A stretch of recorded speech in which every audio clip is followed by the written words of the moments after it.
people needing help, I think we need to touch on mental health and depression. Yeah. It's a very big thing when people do feel isolated or they've lost their confidence to get out and about in the community.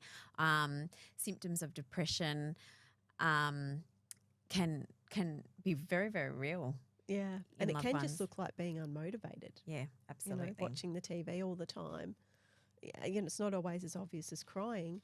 But then the other thing that can compound that, of course, is anniversaries and certain times of the year. So if you've got a widow or a widower and they're at home and they might be getting a bit emotional or edgy, sometimes you'll find if it's happened quite suddenly that it's around an anniversary.